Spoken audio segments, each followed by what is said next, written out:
la mañana de hoy. Así mismo, Chero, el timbre sonó ayer y estará con nosotros dentro de unos minutos el secretario de Educación, el licenciado Eliezer Ramos Pared, porque hay unas cuantas cositas que pasaron ayer. Mire, el 76% de una matrícula de 230,000, 128 y piquito más o menos, estudiantes solamente se presentaron el primer día de clase.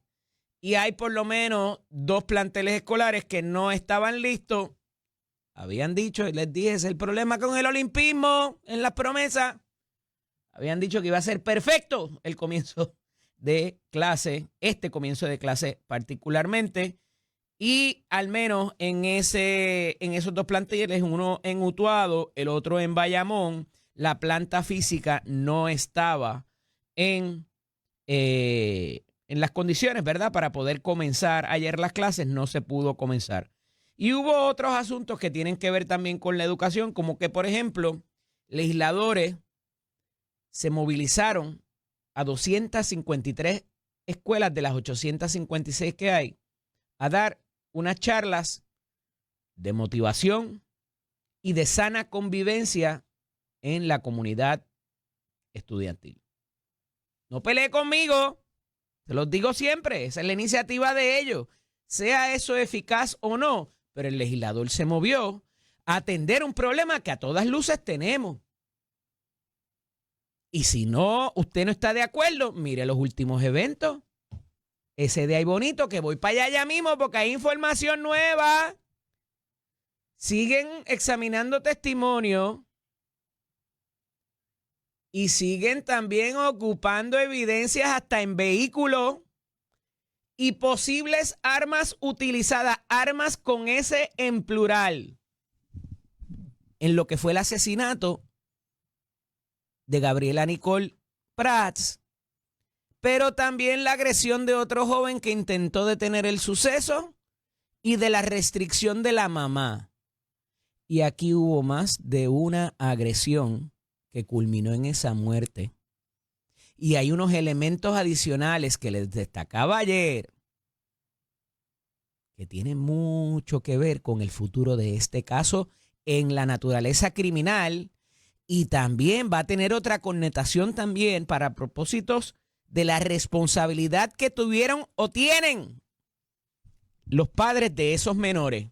Y algunos estaban presentes allí en una actividad de convivencia estudiantil de finalidad del verano. Vamos a prepararnos para ir a la escuela. Y allí habían unos problemas que pudieron haberse atendido de alguna forma y parece que no se atendieron. Pero voy para allá ahorita. Porque la noticia que rompe ayer, nosotros estábamos ya en el panel de Jugando Pelota Dura anoche, cuando supimos algo que yo les pronostiqué aquí hace semanas. Y es que no solamente se iban a destituir a los 5 miembros de la Junta de Supervisión Fiscal, se van a ir todos, se los van a limpiar a los 7 y van a venir 7 vaqueros o vaqueras nuevas a caballo con el sombrero de Marlboro puesto, con la directriz de Donald Trump. Porque hubo rumores ayer y hubo publicaciones de Laura Loomer, sí, la asesora maga de Donald Trump. Y a horas de que surgieran esas nuevas publicaciones, nuevamente despotricando y criticando a la Junta de Supervisión Fiscal, el propio Donald Trump habló y se expresó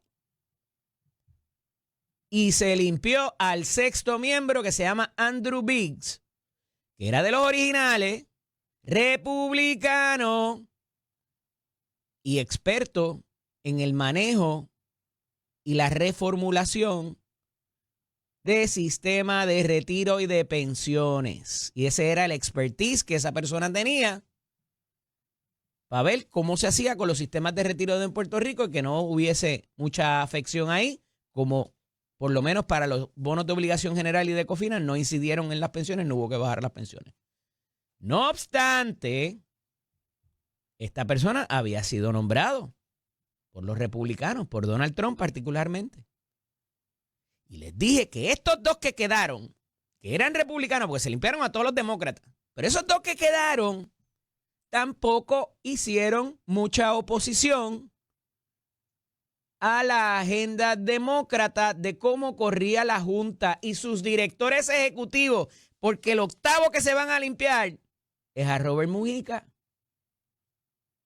Y al igual que muchos dicen que fueron allá los populares a Washington a buscar que nos impusiesen la Junta, aquí se fue a buscar a Washington también a que la recompusieran.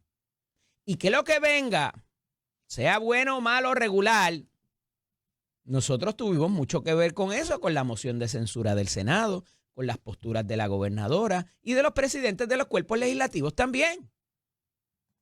Cuando habíamos tenido un primer esfuerzo conciliador, y usted puede estar en contra filosóficamente de la imposición de la Junta, pero de que esta había sido la más receptiva en poder dialogar y trabajar los asuntos con los poderes electos, eso es indiscutible.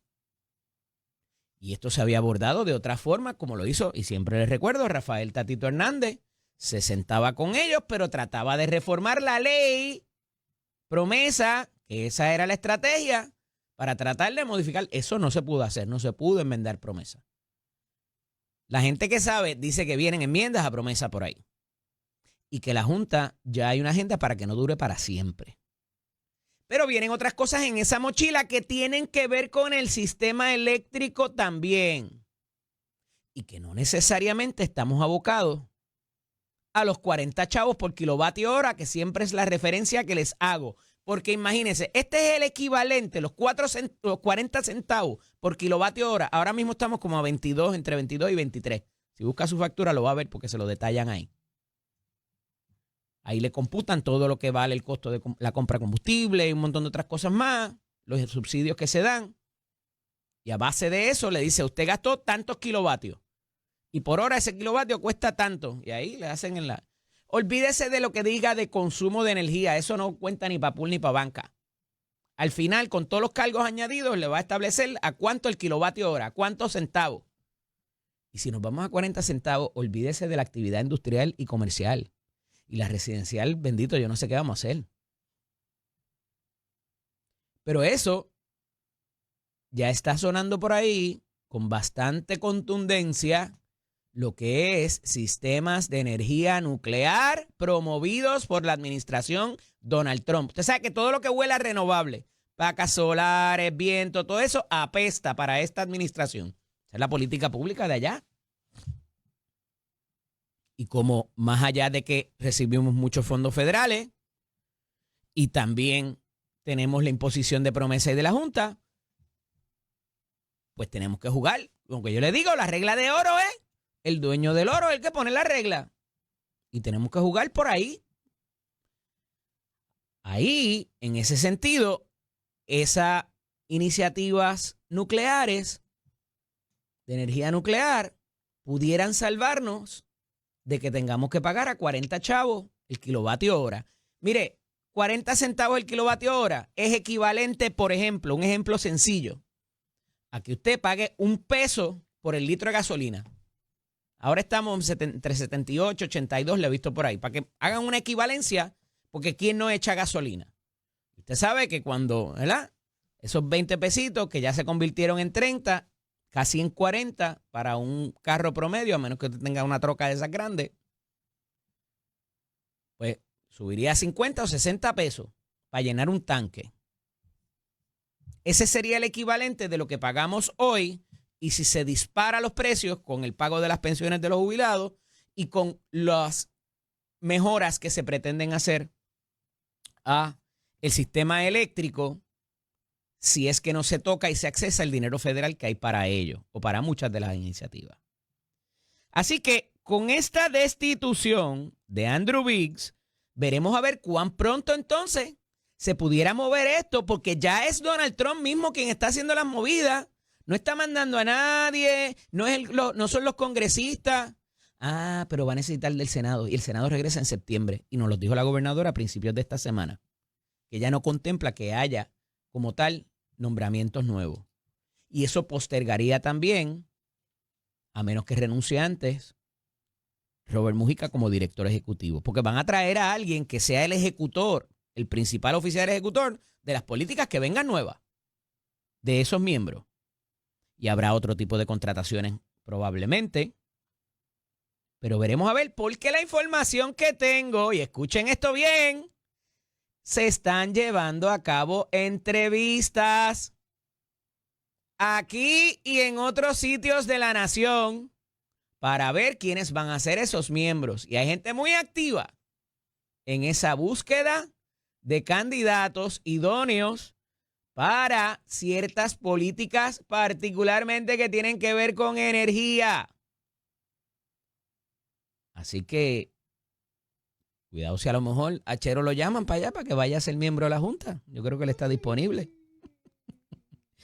Veremos a ver por dónde aterriza esto, porque evidentemente van a necesitar de los senadores federales para poder confirmar estos nombramientos y que entren, ¿verdad?, a tomar posesión del cargo y que vengan y ya tengamos una ruta clara, porque hasta ahora lo que hay son especulaciones en cuanto a lo que vaya a ser, lo que traigan en la mochila esa gente y cuál es la directriz directamente de Casa Blanca para el futuro de Puerto Rico. Y ya el propio presidente ha dicho que se va a trabajar con el sistema eléctrico porque lo que se ha venido haciendo no ha funcionado y ha provocado más asuntos de cosas tenebrosas. Y eso me da paso a otra cosa que pasó ayer. Y es que, como recordarán, porque lo he venido relatando, había habido unas expresiones del zar de la energía diciendo: hay que quitarle poderes al negociado de energía de Puerto Rico porque me están retrasando los procesos y yo no puedo hacer lo que yo quiero hacer. Y la gobernadora le contestó y le dijo: de la administración de la fortaleza no va a venir proyecto para eso. Si eso pasa en la legislatura, pues pasó y colín cuela. Pero ayer el presidente del Senado, en un acostumbrado buenas tardes, le dice: no, nene, no cuentes con eso, porque si el proyecto se comienza en la Cámara, como parece que iba a pasar, para limitar los poderes del negociado, dice Tomás Rivera Chats ayer, conmigo y con el aval de este Senado no cuenten. Con los sucesos más recientes, ha sido el negociado quien ha provisto para que no se firmen más contratos con cláusulas que no son buenas para Puerto Rico. Y habla de intereses económicos y de otras cosas y que yo no sé si se estaba refiriendo a quién o qué, pero que evidentemente no se va a trastocar lo que ha hecho la Comisión de el negociado de energía, y que parece que al menos el presidente del Senado está satisfecho con el tipo de fiscalización que estando llevando a cabo para propósitos de evaluar con mayor rigurosidad las pretensiones de las políticas públicas energéticas de esta administración, porque en los que están promoviendo, más allá de lo que promueve Genera y Luma, es la política pública que quiere esta administración, de lo de la generación adicional, de los contratos de suplido de gas y de tantas otras cosas más, de cómo se van a renovar y mantener las subestaciones, los cables, los postes, transformadores, todo eso adicional. Y como todavía por ahí hay analistas que siguen defendiendo también a Luma, bendito, y lo que les había dicho del alcalde de Guayama, es que parece nunca han trabajado con eso y a lo mejor pues por otras razones están defendiendo, ¿verdad?, a los operadores. Y yo los he criticado cuando los tengo que criticar y hay de que defenderlos cuando tienen postura como que definitivamente les deben dinero. Punto y se acabó. No obstante, ayer escuchaba un análisis de que es que el alcalde de Guayama en la instalación deportiva quiere poner unas concesiones para venta de comida y que esa gente tienen que pagar luz. Mire, lo que pasa es que si el municipio se vira y le cobra a Luma por los equipos instalados en propiedad del municipio, es mucho más dinero que lo que le pretende cobrar Luma a esa instalación deportiva. Ponga 10 o 12 cafeterías allí, bendito sea Dios. Que no conocen la parte operativa, yo lo entiendo, conocen de otras cosas, pero no conocen de la parte operativa, ni de cómo se computa y se convierte la corriente en dinero. Lo entiendo perfectamente. Pero antes de llegar a esas conclusiones de que el alcalde está llorando y qué sé yo, y yo sé que me escuchan porque cuando veo el rundown, el orden, me escuchan a mí primero y sé que eso va a pasar ahora más todavía. Cuando empiece a las 5 de la mañana van a estar los otros compañeros pendientes a ver qué dice Eddie López y estoy seguro que más de uno va a copiar casi exactamente al dedillo como lo hace este que les digo. Hasta en el orden que yo recito y tomo y hago mi rundown. Y no pueden decir que yo no me lo copio de nadie porque esta hora, si no soy el primero que estoy analizando, soy uno de los primeros, más allá de los podcasts y las cosas que se hacen temprano, los que se levantan temprano a hacerlo. No a las 11 de la mañana, pero bueno. Trascendido ese asunto, les hablaba ahorita de la investigación del incidente de violencia en Ay Bonito, donde muere Gabriela Nicole Prats y restringen a su mamá y agreden a otro joven. Ya sabemos, y escuchen esto bien, al menos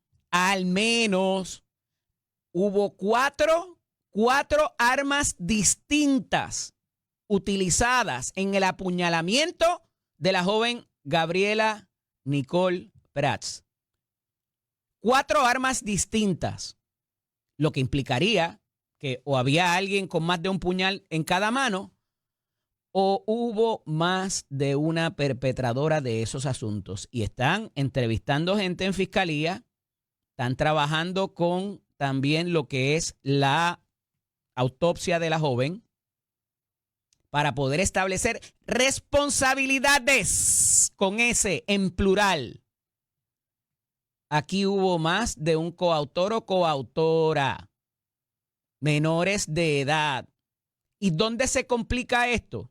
En las circunstancias en que esas personas actuaron y a lo que a todas luces representa un elemento de premeditación, porque ¿quién va a una actividad de verano con un objeto punzante, por Dios? ¿Para hacer qué? ¿Iban a atornillar o destornillar algún equipo? ¿Iban a prender un carro con un destornillador? Que eso antes se hacía. Había un elemento mental, lo que se llama la deliberación mental, criminal, antisocial, proscrita, prohibida, que ya se estaba formando en la mente de algunas de esas jóvenes que participaron allí. Y ese elemento de premeditación a su vez conlleva a que no hayan atenuantes. Aquí no hay un homicidio involuntario. Aquí no hay nada otra cosa que un asesinato en primer grado. Y que va a provocar, se los he venido diciendo, que el procurador o procuradora de menores renuncie a la jurisdicción de esos niños para procesarlos como faltas. Porque ¿saben lo que pasaría? Cuando esas jóvenes o esos jóvenes cumplan los 21 años, se va para su casa y no pasó nada. Puede que tengan, qué sé yo, 16, 17 años. O sea que por esa muerte, por esa agresión, van a ser 4 o 5 años. Oye, y un día en cárcel es duro. Pero a los 21 años se le borra el récord. Porque como eran menores cuando hicieron eso, hay que borrarle el récord. Y se van para su casa y siguen su vida. Y la vida de Gabriela. Entonces, si se les procesa como adultos y asesinato en primer grado, con la agresión del otro, con la restricción de la mamá, se le agrava bastante el asunto, ley de armas, todo lo que eso implica. Y mínimamente van a tener una cadena perpetua, la de 99 años. Y es a todas luces con lo que hay hasta ahora lo que debería ocurrir. Yo me sospecho, y escuchen esto bien, porque va a pasar también. Ya hay alguna gente levantando privilegios de quinta enmienda de la Constitución de los Estados Unidos para no autoincriminarse. Eso está pasando también con los testimonios y las entrevistas que se están dando en fiscalía. Pero miren lo que va a pasar. Aquí hay un asunto de un alegado acoso, por lo menos hasta ahora. contra Gabriela Nicole, que fue la joven que perdió la vida. Que le quitaron la vida, vamos, le arrebataron la vida. Ella no la perdió solita. Y yo me sospecho que va a haber algún tipo de argumentación por parte de la defensa o por parte de alguna de la gente que va a levantar que había acoso entre todas las partes, que había bullying también de parte de la joven asesinada hacia las compañeras o las otras jóvenes que provocaron su muerte. Para tratar de bajar y nivelar quizás el hecho de por qué ellas, trastornadas mentalmente, cometieron esos hechos. Porque alguien que está en su sano juicio y bien de la azotea no apuñala a una persona 6 o 8 veces en una actividad de cierre de verano y ya se conforma esa deliberación mental que es requisito para algunos delitos, ¿verdad? Lo que se llama los delitos de intención. Así que queda mucho todavía por saber, pero con lo que sabemos ya, no pinta bonito para más de una de estas jóvenes que se dieron cita allí y para sus padres o tutores también. No era que el papá o la mamá o el tutor tenga que estar al lado de ellos todo el tiempo, pero aquí había una situación que llevaba tiempo complicándose. ¿Y qué hicieron los encargados de esos menores para que esa bola de nieve no siguiera creciendo? Y ahí yo me sospecho que el Departamento de la Familia tendrá que actuar también y radicará cargos contra más de un padre o tutor. Así que eso me sospecho que lo vamos a ver también. Para que no se sorprendan cuando ocurra, ya Eddie López se lo dijo. Mire, otro de los asuntos que ayer reseñamos y que es interesantísimo porque hubo contestación. Y es que insospechadamente para muchos, y me uno a ese grupo, estas expresiones de la defensa de Wanda Vázquez, no de ella, de sus abogados o de al menos uno de sus abogados, parece ser imprudente y a destiempo. Y es que están hablando de por qué que supuestamente el caso contra ella por corrupción y soborno había colapsado y que existía evidencia exculpatoria que probaba su inocencia. Ajá. Y de ser eso así, ¿por qué tú accedes a declararte culpable? Si tú tienes tanta prueba y la teoría de la fiscalía colapsó. Y no podemos perder de perspectiva, amigas y amigos que me escuchan, que todavía el acuerdo no se ha materializado. El tipo de acuerdo que se gesta en la capital federal no es el tipo de acuerdo que le ata las manos a las juez, que ya había demostrado y había expresado insatisfacción. Las expresiones de los abogados de defensa de Wanda Vázquez ayer critican a los abogados y hasta a la juez también, a los fiscales y a la juez. Entonces, imprudencia brutal. ¿Dónde va a aterrizar esto? Voy a darle unos detalles adicionales ahorita porque es importante. Y lo que replica la fiscalía, que dicen que están proveyendo información falsa y que esto pudiera tener otras consecuencias y que están listos para ir a juicio. Les adelanto eso. Esto es Nación Z con el licenciado Eddie López. Antes de irnos a la pausa, tengo al secretario del Departamento de Educación, el licenciado Eliezer Ramos Párez. Buenos días, secretario. Bienvenido nuevamente. Buenos días, Eddie. Buenos días para todos los que nos están escuchando. Sonó el timbre ayer. Hubo presencia suya en algunos de los planteles. Denunció que en efecto habían planteles que no estaban listos. Se destaca que hubo un 76% de asistencia el primer día. ¿Qué falta, secretario? ¿Qué no estuvo ready después de que habían dicho de que iba a ser un inicio de clases perfecto? Mira, yo no te puedo decir que mis palabras fueron de que no estuvimos ready o que no estuvo ready. Hay un panorama completo. Si algo nos hemos dedicado es adelantar mucho de lo que todavía falta en las escuelas. Pero hay trabajos que sí, que sin duda trascienden a trámites de 6 meses o 7 meses, hay trabajos que conlleva no solamente su identificación de fondos, ver resultados de subasta, contrataciones, etcétera. Así que este enfoque de ahora de agosto iba dirigido al funcionamiento de los baños, plomería, electricidad sencilla, a limpieza, acondicionamiento de los planteles escolares. Nosotros no vamos a parar. Yo fui bien claro ayer en que vamos a seguir. Así que los planteles estuvieron listos para recibir a sus estudiantes. Nosotros arrancamos, igualmente hubo un reclutamiento sin precedentes, donde apenas, ¿verdad?, estamos viendo una necesidad de decenas de maestros, poco más de 20 maestros a nivel isla, en términos de necesidad, y responden a renuncias de última hora, licencias, tenemos licencias militares, médicos familiares. Y todo eso se da a mediados de julio porque es la fecha que establecen los convenios. Y todo esto se da en julio. A veces, bueno, muchas de las veces no se da necesariamente por el tema de los convenios, muchas veces es por el tema de presupuesto, que todos estos trámites se atrasan. Pero logramos, así que las plantillas de maestros prácticamente están en las escuelas. Como en cualquier lugar, hasta en colegios privados puede haber una renuncia o un movimiento de personal. Así es. De momento estamos hablando de sobre 26,000 maestros, así que estamos por debajo de 1.0 algo de necesidades atendiéndose en las escuelas. Igualmente estamos ya entrando en un enfoque sobre los recursos de apoyo para ese director, oficinistas, auxiliares, etcétera.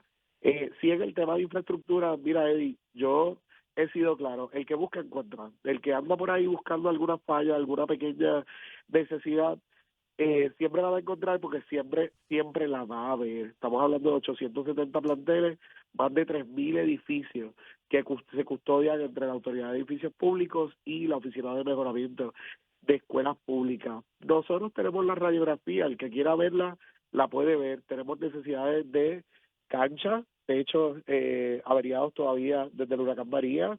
Tenemos necesidades de sellados de techo, que nos va a tomar tiempo. Ahora mismo hay sobre 30 contratistas que van a salir a la calle a iniciar trabajos en sobre 30 escuelas.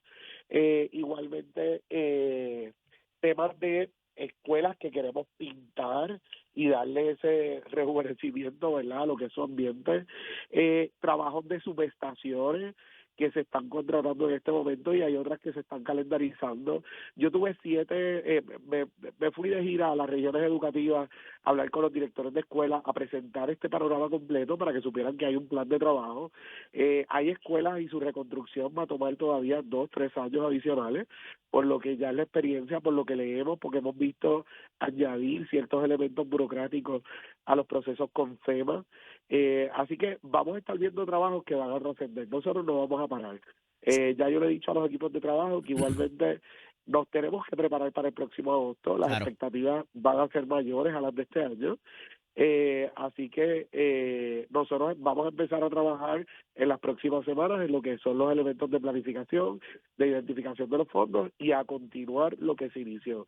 Sí tengo que decir que me siento satisfecho con todo el trabajo realizado y trabajo que se está realizando, porque hay temas, por ejemplo, hace 2 días visitamos una escuela con la gobernadora que ese mismo día 2 salones y sus aires acondicionados dejaron de funcionar. Así que temas que se están atendiendo porque ocurrieron en este momento. Igualmente en comedores siempre tenemos su necesidad de hacer reparaciones, de hacer arreglos y las vamos a tener. Es un sistema sumamente grande, como te digo, el que busca encuentra, pero me siento satisfecho y el ánimo no solamente está de mí, yo soy una persona y estoy aquí de portavoz.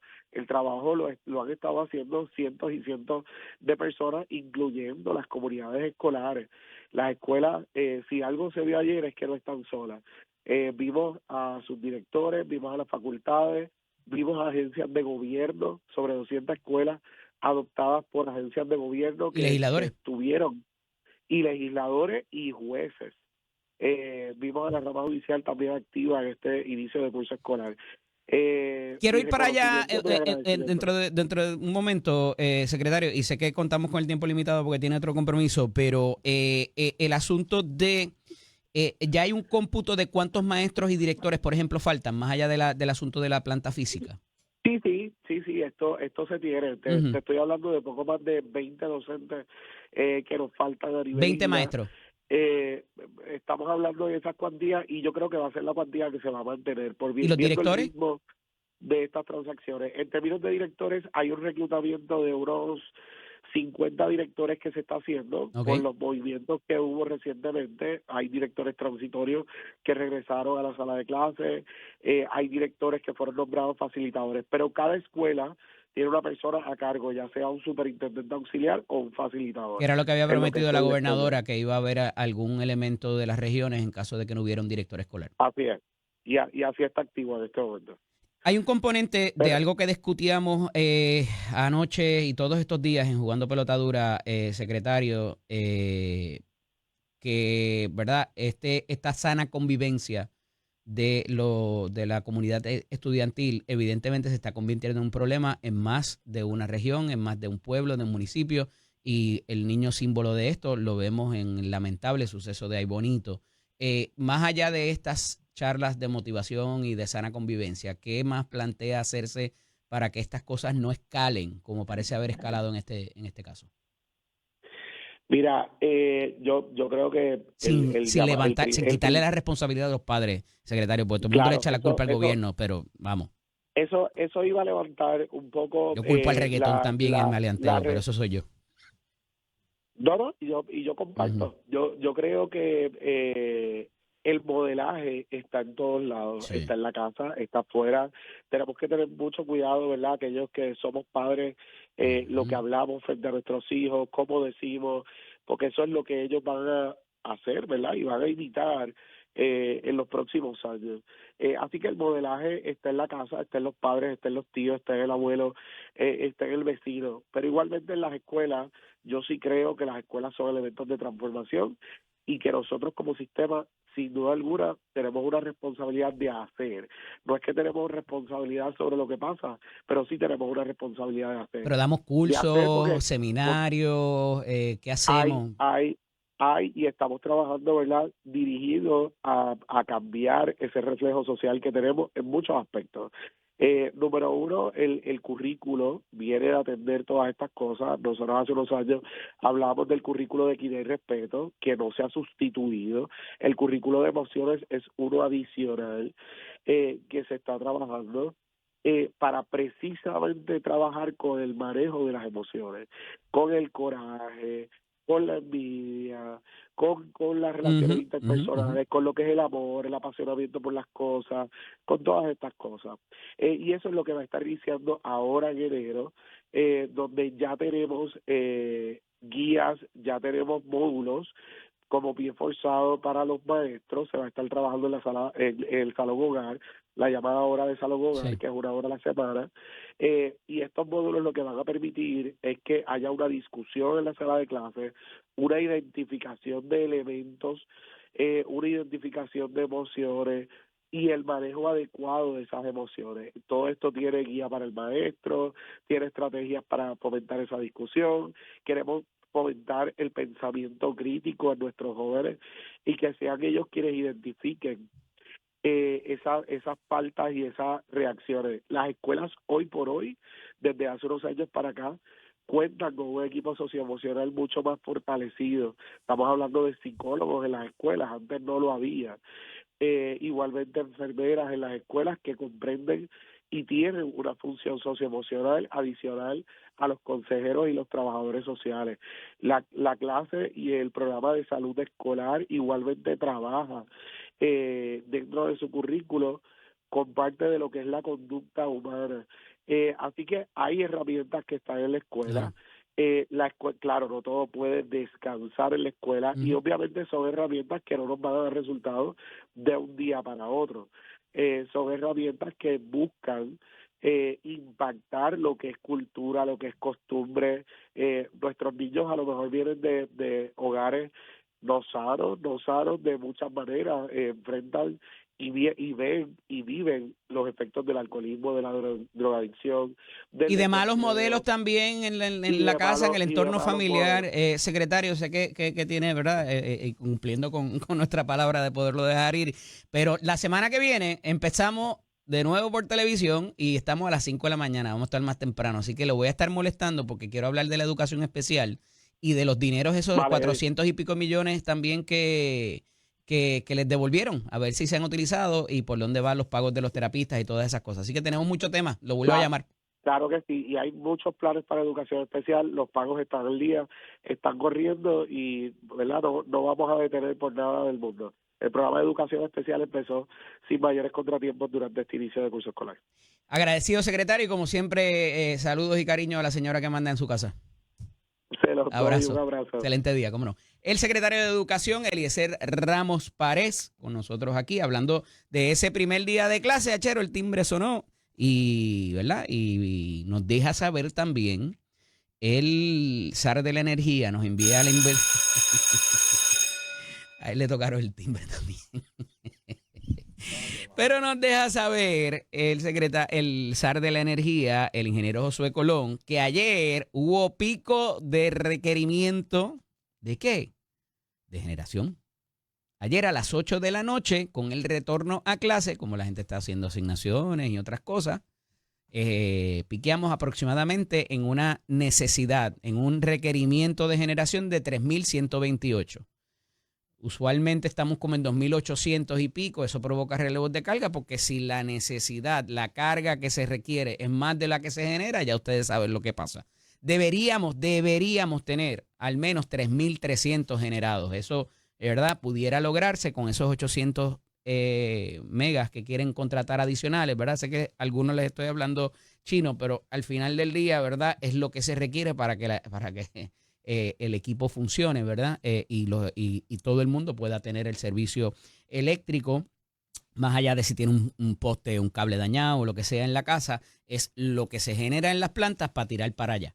Y eso pudiera hacerse con baterías. Hay muchas alternativas para hacerlo, pero hasta ahora nos deja saber que este primer día de clase, en la noche de ayer, particularmente tuvimos el pico en generación que se pronosticaba ocurriese en el verano y que nos puede traer problemas. Parece que la cantidad de relevos de carga fueron mínimos.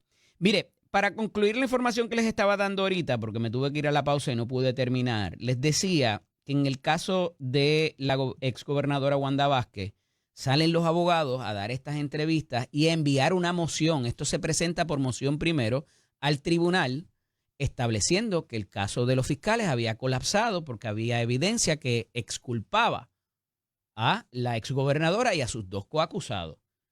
Y no es irrazonable concluir de que los fiscales iban a replicar esta moción. Y evidentemente ese tipo de posición y hasta cierta parte jactarse de que van a salir por la puerta ancha cuando no es tan ancha, y le explicaba ayer a ustedes por qué. Porque siempre va a quedar la espinita de que alguien pagó porque una persona con acceso a Casa Blanca fuera allá y promoviera el que a estas personas se le tratara de una manera distinta. Eso siempre va a quedar, esa mancha va a quedar para la reputación de los tres coacusados. Y aunque la gobernadora no tuviera nada que ver con contratar a este abogado, este consultor, este tipo de cabildero, para que fuera allá y se sentara con Justicia Federal, porque la reunión se dio y ellos mismos la anunciaron, y que no necesariamente la desestimación, que no ha ocurrido, tenga que ver con si el caso era sólido o no, o si salió prueba después o no. La realidad es que estaba para desestimarse y entonces se declararían culpables de este otro delito, que es por ofrecer y aceptar un donativo de un ciudadano extranjero, que no es un norteamericano, que no es ciudadano americano. Trascendido eso, evidentemente los fiscales le contestan a los abogados de defensa y le dice, todavía el acto de asumir culpabilidad por ese delito menor no se ha materializado. Les deja saber también que ese tipo de acuerdo no es uno que le amarra o le remueve la discreción a la juez para aceptarlo y para sentenciar de acuerdo a lo que se recomienda de Fiscalía Federal de Washington. Entonces, ¿qué pudiera pasar? Porque los fiscales dicen más.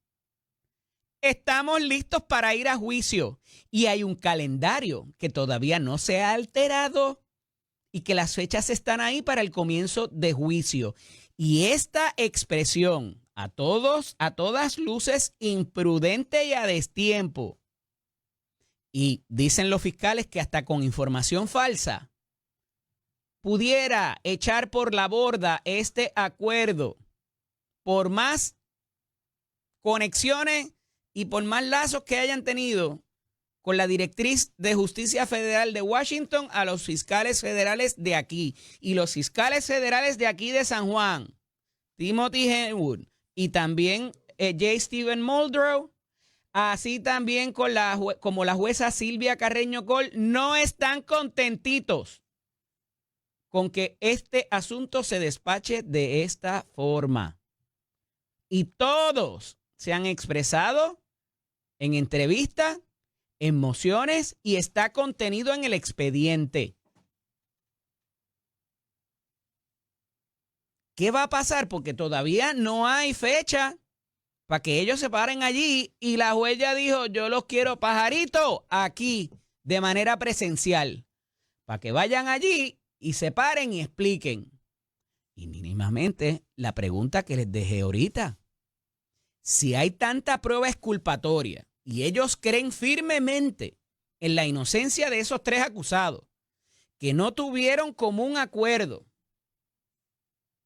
que sus conversaciones no tuvieron que ver con la destitución del oficial de la cosa esa de la Oficina de Instituciones Financieras y que lo votaron porque faltaba y no necesariamente a instancias de nadie. Pues ¿por qué se están declarando culpables? Por un delito menor. Vamos a juicio, tú presentas tu prueba exculpatoria y colapsas como dicen que pueden hacer el caso que presenta la fiscalía. Complicado y me parece que, oye, y no podemos adscribírselo a la gobernadora. Fueron los abogados de defensa de la gobernadora. ¿Por qué presentar? Esto puede ser una estrategia también, como han tenido otras estrategias en un momento dado de hablar del caso, cuando en muchas instancias muchos abogados, compañeros abogados, recomendaban que debieron haber permanecido en silencio. ¿Qué otras cosas pasaron después? El problema es que cuando tú hablas, número 1, va a haber una reacción de la otra parte y número 2, ya automáticamente te pones en una posición que después recular de ella, esa palabra está de moda, pudiera ponerte en una posición difícil de cómo explicar por qué dijiste eso en ese momento. Y es lo que me parece que tienen los abogados de Wanda Vázquez ahora en las manos y que pudiera tambalearse el acuerdo de culpabilidad que simplemente, como ha dicho la juez, es una palmadita en la mano. Eso no se hace. Así que veremos a ver cuál es el futuro de esto muy pronto.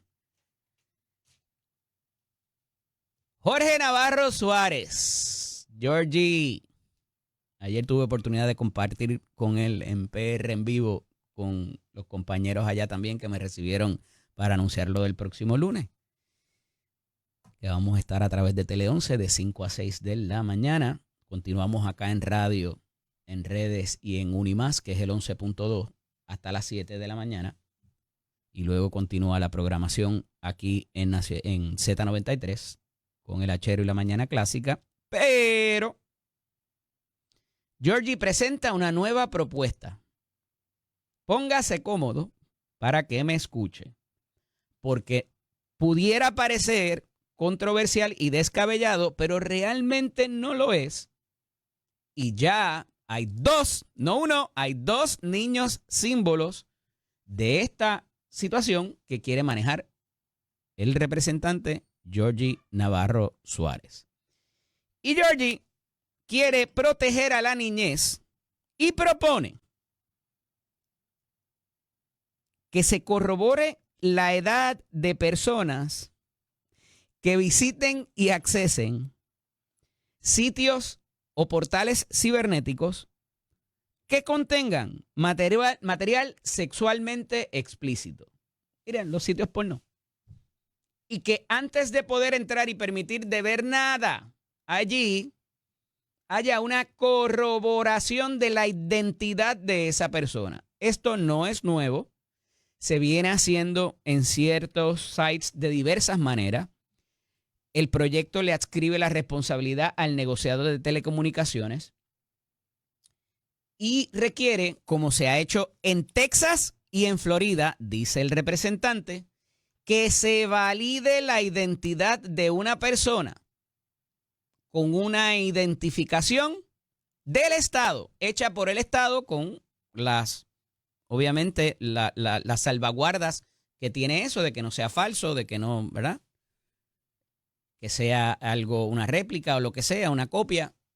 Pero ese portal, antes de cerciorarse que se haga esa corroboración, tiene que una vez se corrobore esa información, descartar todos los datos de esa persona que presentó su identificación para poder ver su videíto o su cosa. Esto se ha hecho de otra manera, que es proveyendo una tarjeta de crédito.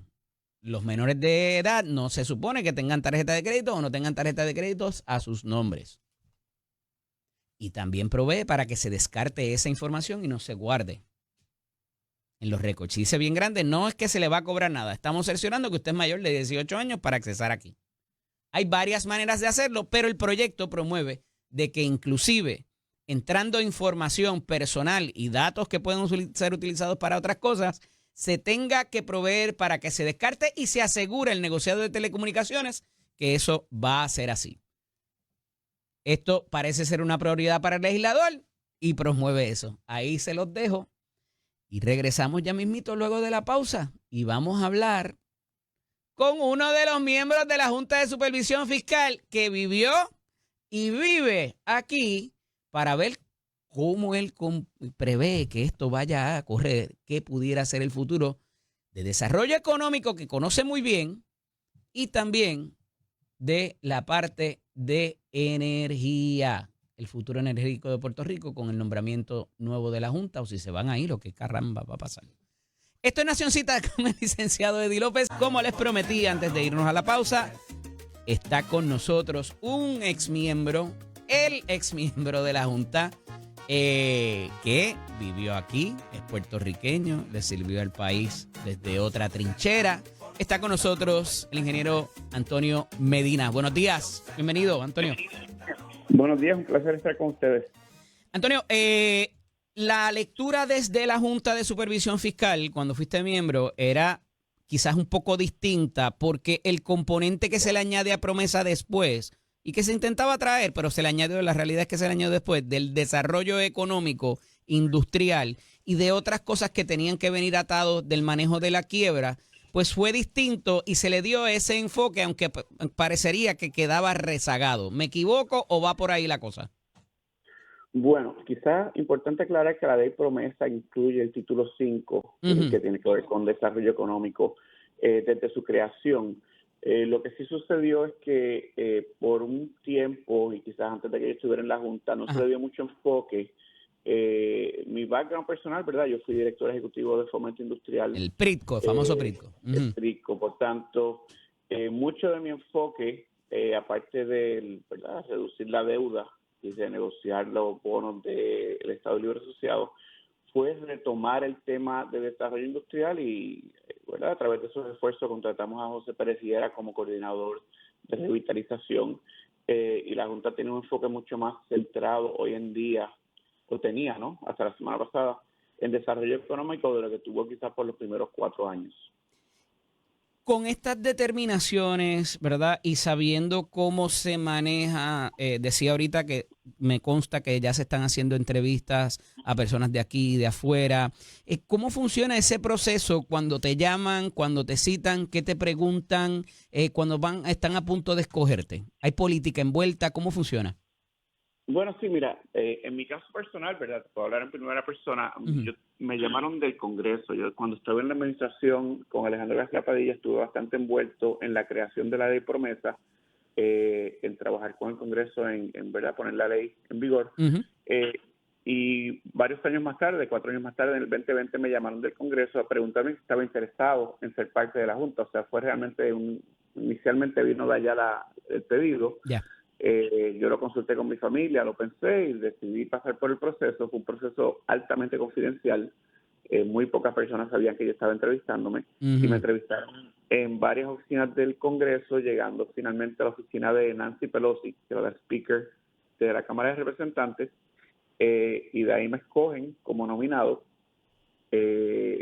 La Speaker envía 3 nombres para, ¿verdad?, cada posición. El que está a cargo de la posición envía 3 nombres al presidente de los Estados Unidos y de ahí el presidente te escoge. Para mí fue sumamente interesante porque yo me enteré por el periódico. No me enteré directamente. ¿En serio? Cuando, Ok. y tiene relevancia eso porque hace unos días la gente estaba cuestionando que los miembros no se habían enterado o que la Junta no sabía de las dimisiones. Claro. Y yo te puedo decir, primera persona que yo me enteré por el periódico. Te escuché que lo dijiste en pelotadura, me río, pero te había escuchado que lo habías mencionado anteriormente, ciertamente. ¿Y qué pasa después? ¿Te cogen? Dicen, esta es la persona y qué tipo de documentación, quizás, dónde tú firmas, ¿qué pasa ahí con esa persona Bueno, cuando la escogen? después tu vida cambia totalmente. Ajá. Empiezan las llamadas de gente que hace tiempo que no veía, ¿verdad? No, bueno, durante la primera hora ya te puedo decir que me llamaron Natalia Yaresco, que era en aquel momento la directora ejecutiva, y Dave Skill, ¿verdad? Pues a felicitarme, a hablarme del proceso. Pasé por un proceso de onboarding donde te explican, te hablan de la ley, te hablan de las diferentes cosas que están pasando, porque es verdad, estar en la Junta es sumamente complejo en las cosas que uno toma. Así que, por lo menos yo pasé por un proceso de entrenamiento de como por un mes. Muy importante mencionar, tienen unos procesos súper rigurosos de conflicto de interés porque los miembros de la Junta no cobran y mantenemos nuestro trabajo de día a día. Y pues es fácil, pues, por ejemplo, para David Skill, que era profesor en la Universidad de Pensilvania, o Andrew Biggs, que trabaja en un think tank en los Estados Unidos de economía. En mi caso yo tengo una compañía aquí en Puerto Rico, así que tenemos que velar que lo que mi compañía hace y los clientes que yo tengo no entraban en conflicto de interés con las actividades de la Junta, que en mi caso pues era bastante fácil hacerlo, pero quizás hay otras personas, si tienes contratos con el gobierno, por ejemplo, vas a entrar en conflicto de interés inmediatamente. En mi caso eso no era así, pero un proceso muy riguroso para asegurarte de que tus acciones como ciudadano en tu día a día no conflijan con tus responsabilidades en la Junta de Supervisión Fiscal. Sí, hay mucha gente que piensa que están por la libre en ese sentido, de que pueden proveer para contratación, que después les puede ayudar, o verdad, y de dónde se van a trabajar después, y todo ese tipo de cosas, o con quién contratan, que no necesariamente están por, ¿verdad? Eso es de esa forma, y qué bueno que lo Y yo traes. te diría, desgraciadamente, muchas personas me han preguntado a través del tiempo y se sorprende cuando les digo que los miembros de la Junta no cobran. Ah, Los sí, miembros de sí, la sí, Junta sí, son sí, pro sí. bono. Sí, sí, sí. Igual que piensan que los legisladores todavía tienen carro, escolta y todo, y cobran dieta. Antonio, en el sentido de, y pudiste coincidir con los tres, recalcando la figura de David Skill, que tomó mucho liderato en la toma de decisiones, pero particularmente Art González y Andrew Biggs. Art González habiendo sido un juez de quiebra, un juez prominente de los procesos de quiebra en Nueva York, y en el caso de Andrew Biggs siendo el reformador de los sistemas de pensiones para causar la menos afección posible. ¿Cuánto se pierde con estas dos figuras que, a pesar de promesa y ser un proceso sui generis, como le llamamos los abogados, único, que tiene unas disposiciones distintas de cualquier proceso ordinario de quiebra, cuán integral fueron estas dos figuras en todo lo que se ha desarrollado en la Junta de Supervisión Fiscal? Mira, yo conozco muy bien tanto a David Hill como a Andrew Biggs y como a Arthur González, al igual que los otros miembros con que serví, ¿verdad? Pero hablando de ellos tres en específico, son personas sumamente conocedoras, son expertos en el sistema. David Hill es profesor de ley de quiebra en la Universidad de Pensilvania, una de las mentes más privilegiadas que hay en los Estados Unidos en términos de lo que es capítulo 9 y todos los artículos de ley de quiebra. Arthur González fue presidente de la Corte del Distrito Sur de Nueva York, de la Corte de Quiebra, y trabajó para algunos de los casos más importantes de las últimas décadas, como WorldCom, como Lehman Brothers, Enron. Más los internacionales, entiendo que tuvo que ver también con el de Grecia, si mi memoria no me falle, con el de Argentina, tuvo algún tipo de rol allá también. Sí, o sea, estamos hablando de un juez presidente por muchos años, con un bagaje increíble, una experiencia, un conocimiento increíble. Y Andrew es un experto en planes de pensión. Mucho del trabajo que se hizo en Puerto Rico para reformar, para asegurarse que los pensionados hoy en día reciban el 100% de sus pensiones, fue Arthur quien lideró todo ese trabajo. Y personas sumamente serias, personas que no estaban ahí para politiquear.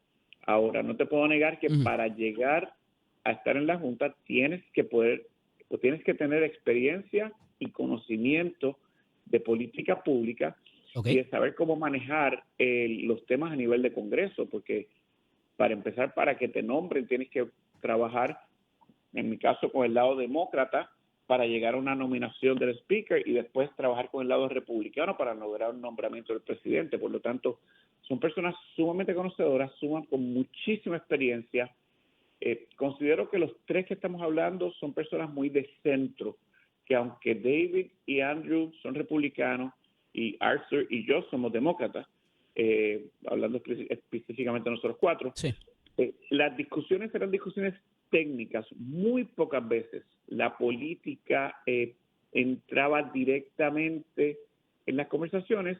Quizás podías ver unas tendencias quizás un poco más conservadoras o un poco más liberales en las posiciones y los puntos de vista, pero no era una discusión realmente política, era una discusión técnica sobre qué era lo mejor para Puerto Rico a largo plazo. Y quiero recalcar en eso, mi experiencia en la Junta de Supervisión Fiscal, siempre estuvimos mirando los mejores intereses de los puertorriqueños.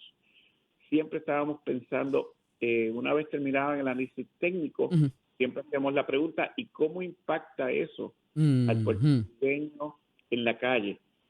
Cuando estamos hablando específicamente de la reforma de la Autoridad de Energía Eléctrica, si se sube la tarifa de la luz para poder pagarle a los bonistas, ¿cuánto es lo máximo que el bolsillo puertorriqueño puede aguantar mientras balanceamos eso con la necesidad de los bonistas de que se les pague? ¿Cómo era esa dinámica entre ustedes, Antonio? Yo siempre, ¿verdad?, trato de ejemplificar eso porque la gente piensa que esto es un ente allá, de que ustedes cada uno tenía un trono, que se sientan.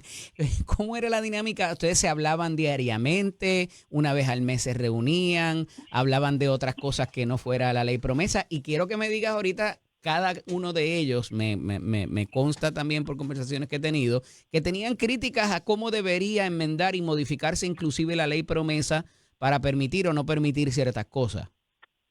Pues mira, número uno, la dinámica súper, yo te diría, súper polite. Se hicieron panas, iban a los cumpleaños, celebraban los aniversarios, ese tipo de cosas así también. Bueno, yo te puedo decir, o sea, yo me casé con mi esposa mientras era miembro de la Junta y estuvieron en la boda la mitad de los miembros con su esposa.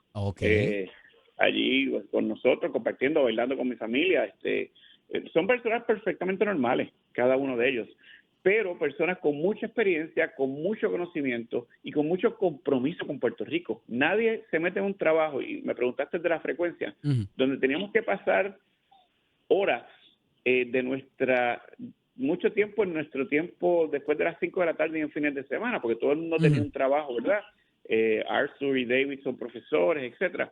Todos teníamos trabajo de día a día, así que nadie se mete de gratis a trabajar cantidad de horas a la semana, después de las 5 de la tarde, todos los viernes por la tarde nos reuníamos, en los fines de semana, si no tienes un corazón bien enfocado en ayudar a otras personas. Y yo creo que se perdió esa visión. Yo creo que desgraciadamente la clase política estuvo criticando tanto a la Junta por tanto tiempo. Allá mismo voy, porque a pesar de que algunos de ellos no viven aquí y tienen sus profesiones y son gente muy ocupada, ¿cuánto los movía, inclusive la discusión que ustedes tenían entre unos y otros, lo que decía un representante, un senador, un gobernador o inclusive hasta lo que recogía a veces la prensa? Pues mira, yo te diría que la Junta era les picaba, les dolía, les movía en su interior. Bueno, como seres humanos yo creo que siempre afecta un poco. Yo me acuerdo de una situación donde un legislador, y no voy a ser específico, estaba criticando, pero visceralmente, a Natalia Yaresco. Ya. Y ella estaba molesta con lo que estaba pasando, y yo personalmente llamé a ese legislador y le dije, mira, si tú quieres que nosotros logremos tener el presupuesto balanceado y que la Junta esté trabajando colaborativamente contigo, no puedes estar en los programas de radio y televisión hablando mal de la persona. Puedes criticar las acciones que estamos tomando, pero no puedes criticar a la persona porque esa persona no te ha hecho nada y está trabajando, haciendo su trabajo. O sea que yo creo que... ¿Y qué te contestó el legislador? Bueno, ¿Le bajó la rayita? Se reunieron y bajó el ataque personal. Ya. Pero la Junta realmente nosotros no estábamos enfocados en el discurso público en términos de las opiniones que estaban dando, estábamos enfocados en el punto de vista técnico, mirando qué era lo correcto para Puerto Rico, cómo podíamos reducir el costo de las operaciones, cómo podíamos reducir el coste de la deuda, cómo podíamos asegurarnos que los servicios se le dan a los ciudadanos de la forma más eficiente. Y otra cosa que yo creo que hay mucha falta de entendimiento, cuando se promulgaba una ley que costaba más del dinero disponible, pues nosotros teníamos una responsabilidad escrita en la ley promesa, que es que no podíamos permitir que se implementara una ley que no tuviera los recursos para que se implementara. Y voy a dar un ejemplo. Se promulgó una reforma contributiva que tenía un costo de más de $600 millones, o una reducción de $600 millones en los recaudos, que es un número altísimo. Y no había en esa ley una forma de compensar esos $600 millones. Por lo tanto, la Junta tomó la decisión de que no íbamos a permitir la implementación de esa ley, la llevamos a la Corte y ganamos. Y eso, pues yo sé que hay muchas personas de la administración anterior que no les gustó, porque ellos pensaban que la ley era una ley muy buena, sobre todo desde el punto de vista político, en el medio de una primaria. Pero nosotros estamos mirando los mejores intereses de Puerto Rico a largo plazo. Antonio, eso continúa. Acaban de legislar y aprobar y firmar un fideicomiso para el retiro de los bomberos que no tiene tampoco con qué pagarse. Y lo triste de eso es que posiblemente mira, pero y hay que separar, ¿verdad? Porque posiblemente la intención de la ley es una ley buena. Perfecto, exacto. La intención es buena y tiene una buena idea. Pero el problema es que si en tu casa tú te ganas $30,000 y tu esposa te dice o tu esposo te dice, yo quiero hacer una piscina, pero una cisterna y placas solares, pues no sé, si ahorras dinero a lo mejor puedes hacer una de las tres, pero si no tienes los ingresos no puedes poner la piscina, no puedes poner las placas solares, a lo mejor puedes poner una cisterna. Y entonces el problema es ese, que no estamos acostumbrados a legislar pensando en lo que queremos hacer y no necesariamente estamos legislando pensando en lo que el dinero nos da para hacer. Digo, y por más que sea una necesidad real, porque no hay bomberos tampoco, el reclutamiento es difícil, ¿verdad? Hay que mejorarle las condiciones porque trabajan con peligrosidad. Claro. Pero si no hay, no hay. O sea, el ejemplo que acabas de dar de la piscina y la placa solar. Entonces también nos compramos un bote y nos vamos de vacaciones a Europa por un mes. ¿Tú sabes? Pero fíjate, la opción realmente es, y lo acabas de decir, y hablando de Europa, de ejemplo, pues quizás eso es algo que sería chévere hacerlo, pero no es necesario hacerlo. Claro. Entonces tienes recursos limitados, por lo tanto tienes que evaluar realmente ¿dónde colocas la prioridad? Exacto, qué es importante para la gente de Puerto Rico, en qué forma tú utilizas los fondos disponibles, que son un montón, son más de $13,000 millones, son 13 billones. ¿Cómo tú utilizas eso en las escuelas, en la seguridad, en los servicios médicos y otros programas que son de prioridad para Puerto Rico? Y quizás cuando vas a implementar una ley que tiene un costo adicional, tienes que mirar por dónde recorta. Y también hubo mucha crítica de la Junta al principio porque cuando Natalie llegó hubo reducciones en servicios, pero lo que parece interesante es que Puerto Rico estuvo en quiebra. Sí. Por casi una década. Hay gente que no se ha enterado, by the way. Bueno, pero vimos cómo las carreteras están llenas de huecos. Sí. Vimos cómo los servicios se fueron deteriorando. Pero en Puerto Rico nunca dejamos de tener servicios médicos, nunca dejamos de tener la educación, nunca dejamos de tener, se puede mejorar mucho, no hablemos, ¿verdad?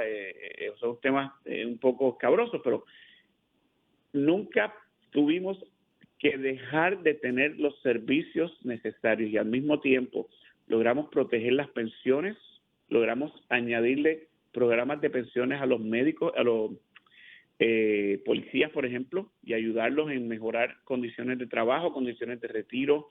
O sea que en la Junta la discusión siempre estaba alrededor de este tema, cómo nosotros utilizamos los recursos disponibles para mejorar la vida de los puertorriqueños. Pero hubo decisiones difíciles, y más para Claro. ti, que eras uno de los miembros que vivía aquí. Antes de tomar esas decisiones difíciles, ¿cuán largo, cuán extenso, cómo eran las discusiones antes de tomar y más que nada informar acerca de esas decisiones que pudieran tener un matiz político o afectar a la administración que hubiera de turno? Bueno, yo personalmente gastaba mucho tiempo en educarme y entender los números. Ok. Yo soy ingeniero y soy financiero, para tener puntos de vista informados, no simplemente votar por votar a favor o en contra de algo, sino entenderlo realmente desde el punto de vista técnico. Pero te voy a dar un ejemplo. Yo me fui en contra del plan fiscal de la Universidad de Puerto Rico porque en mi opinión estaban cortando demasiado dinero, estaban reduciendo demasiado el gasto en los servicios de la universidad. Lo había dicho Ana Mato Santos hace un montón de tiempo atrás. Había traído ese mismo mensaje, lo recuerdo. Totalmente de acuerdo. Sí, Ana estuvo en la primera junta y estaba en la segunda.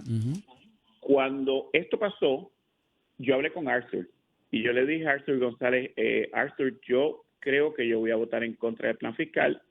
Y era mi primera vez oponiéndome a una de las posiciones básicas de la Junta. Y Arthur me dijo, Antonio, siéntete en plena confianza de votarle en contra. Tú como miembro tienes el poder de decidir si estás a favor o en contra de algo, y si tú entiendes que esto no es correcto, tú tienes todo el derecho de votar a favor o en contra de este plan fiscal. O sea que ustedes discutían esto antes de que inclusive se llevara a votación, y diferían entre ustedes también. Pues muy educadamente, pero sí decidíamos, claro que sí. Y en ese caso, para darte un ejemplo, Justin Peterson, que era el representante del presidente Trump, se unió a mí porque estaba de acuerdo conmigo en que estábamos cortando demasiado, y el voto fue 5-2. Wow. Con nosotros dos yéndonos en contra del plan fiscal, y me acuerdo de cuando expliqué mi voto, pues yo pedí que quería explicar mi voto, no quería que la gente no entendiera por qué estaba votando en contra del plan. Fui muy claro y dije que estábamos cortando demasiado fuerte, estábamos llegando al hueso, que ya habíamos cortado el músculo y estábamos llegando al hueso, y no estaba de acuerdo que el corte fuera tan severo. profundo. O sea que te puedo dar ejemplos claros donde decisiones importantes no necesariamente fueron 7-0. Había diferencia de opiniones. Y hubo un proceso deliberativo, que fue lo que te pregunté. O sea, hubo discusión extensa antes de. ¿Se falló en comunicar quizás en muchas instancias, Antonio? En mi opinión, estoy totalmente de acuerdo de que la falla más grande de la Junta fue que no tenía suficiente comunicación. Yo personalmente traté de cambiar eso, por eso estamos hablando hoy en día, porque durante mi periodo en la Junta yo mantuve mi comunicación con los medios, mi comunicación con la gente. Nunca dejé de comunicar, pero desgraciadamente la cultura de la Junta fue una cultura muy, yo diría, técnica, donde el enfoque era el trabajo, y pues yo creo que parte del issue es que como los miembros somos pro bono, pues muchos de los miembros pues decidían que no tenían el tiempo para estar presentados en los medios. Y vamos a hablar claro, estar en los medios tiene su beneficio y es chévere, pero requiere estar preparado. Para yo estar hablando contigo hoy, tengo que estar seguro que sé de lo que estoy hablando. Sin duda. Y cuando tú te pones y te expones a los medios, tienes que estar dispuesto a que te pregunten lo que quieran preguntarte los reporteros o los noticieros o la opinión pública. No, porque si hay un riesgo en no comunicar mal o comunicar incorrectamente, es peor. Estoy de acuerdo completamente contigo. 100%. Pero bueno, en mi opinión, la Junta, y lo hablé en reuniones, tuvimos reuniones donde hablamos de este tema, porque yo insistí durante mi término en la Junta que era importante ser transparentes y comunicarle a la gente lo que estaba pasando. Desgraciadamente, yo creo que cuando yo me fui eso se perdió, y me hubiera gustado que la Junta comunicara más para que la gente entonces entendiera qué estaba haciendo la Junta y por qué estaba haciendo la Junta lo que estaba haciendo. Y quizás en este momento, me ha sido muy interesante la última semana, porque yo creo que lo que yo llamo la mayoría silenciosa, que es la gran cantidad de gente que estaba de acuerdo con lo que estaba haciendo la Junta, ha salido a defender ahora los 6 miembros que han sido destituidos, porque mucha gente yo creo que sí entendía qué estábamos haciendo y por qué eso era bueno para Puerto Rico. Y la gran preocupación, voy a transicionar de tema, pero la gran preocupación ahora es que ya hemos visto qué va a pasar con los miembros de la Junta de Supervisión Fiscal si se expresan de una forma que no es consistente con los intereses de la Casa Blanca. Y eso es sumamente peligroso para Puerto Rico. Yo he pronosticado, y lo llevo días diciendo, que se van el que queda también, lo van a Nixon, también lo van a destituir y van a venir 7 vaqueros nuevos en el caballo con sus sombreros y todo. Pero, ¿cómo te sientes? Y con esto tengo que culminar, me tengo que ir a la pausa, Antonio. ¿Cómo te sientes cuando se flota este rumor entre allegados al presidente Donald Trump de que, como que, además de que no han sido responsables fiscalmente en la Junta de Supervisión Fiscal por el gasto que han tenido, que también haya como un mantra de corrupción de que ustedes han sido parte o la han permitido en las decisiones gubernamentales en Puerto Rico? Pues mira, yo me siento sumamente tranquilo porque yo ¿No te indigna, no te molesta, no te frustra el que después de haberle dedicado tiempo y esfuerzo pro bono a una causa, como quiera se te trate como que permitiste algo irregular o impropio? Bueno, lo más importante que te puedo decir es tener la conciencia tranquila. Y yo te digo que yo estoy bien tranquilo porque yo sé que como miembro de la Junta y conociendo a los miembros de la Junta y como actúa la Junta siempre tuvo los mejores intereses de los puertorriqueños enfrente, y yo no sé si eso va a continuar con la nueva Junta. Y yo te puedo decir que las decisiones fueron decisiones técnicas basadas en el mejor resultado para Puerto Rico. Cuando tú miras los números fríamente, la Junta al día de hoy le ha ahorrado a Puerto Rico más de 70,000 millones de dólares en total. Y solamente en la reestructuración de la deuda del gobierno central se ahorraron más de 30 billones de dólares solamente en la reestructuración de la deuda central. Para que tengas una idea, el costo del servicio a la deuda, los intereses de un año de la deuda antes de que se reestructurara es más dinero que todo el dinero que ha gastado la Junta desde su comienzo. Cuando tú miras los números de ese punto de vista, miras el return on investment, aparte de que estás en una corte peleando con unos grupos que tienen infinidad de fondos y están tirándole cantidad de dinero a su defensa para sacar el más dinero posible de Puerto Rico. Y que la alternativa era que te embargaran las cuentas y te apagaran la luz. Agradecido, Antonio, de que estuvieras con nosotros en la mañana de hoy. Te sigo llamando para ver entonces cuál va a ser el futuro de acuerdo a las decisiones que se vayan a ir tomando. Un abrazo. Agradecido. Gracias. Antonio Medina, ingeniero Antonio Medina, ex director de la Compañía de Fomento Industrial y ex miembro de la Junta de Supervisión Fiscal. Cuando regresemos debe estar con nosotros el licenciado Elías Sánchez Isifonte para discutir unas cuantas cositas que hacía tiempo que no venía por acá. Así que no se retiren, que regresamos en breve aquí en Nación Z. Conmigo en la mañana de hoy, el licenciado Elías Sánchez Isifonte, que regresa de su gira triunfal a través de todo el mundo. Buenos días, bienvenido nuevamente. Estar con ustedes y en televisión también. Entiendo que estamos por... Bueno. Vamos para allá el lunes. El lunes que empieza. El lunes 18 empezamos a las 5 de la mañana. Estamos a través de Tele 11, Z93, la aplicación La Música y el Facebook Live siempre de Nación Z para que la gente según vaya trascendiendo en su dinámica y su rutina vayan. Empezamos mucha gente. Empezamos mucha gente. Ya tú estás reclutado. Ya tú estás reclutado y la señora que manda en tu casa dio el permiso. Ay, mírame. multa, si no, multa. Mira, ¿todo bien? ¿La familia bien? Todo súper bien, gracias a Dios, todo bien. Meses de mucho trabajo. Llevo 2 meses y medio fuera de Puerto Rico, así que regresando ahora acá. Feliz cumpleaños. Estabas allí, así en la pasarela te vimos. Por todos lados. Bueno, sí, no, estaba en el cumpleaños, sí. Yo llegué para el cumpleaños de la gobernadora. La pasamos súper bien, de verdad, un evento muy concurrido. Mucha gente, de verdad que una dinámica bien chévere. Sí, no, definitivamente logran cohesión después de algunos traspiés, ¿verdad? De la cosa de los nombramientos y demás. Parece ir ahora enfocada la cosa y cohesión entre lo legislativo, que lo habíamos discutido la última vez que estabas aquí, ¿verdad?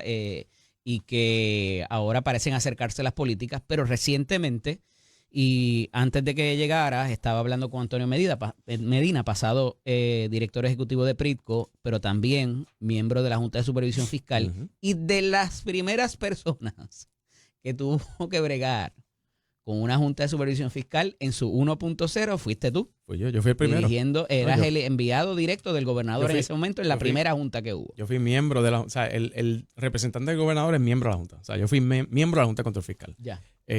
Y no, desde la primera. O sea, literalmente ¿Quién dirigía la primera. FAF en ese momento? En ese momento, el que era secretario de Estado, ¿Marín?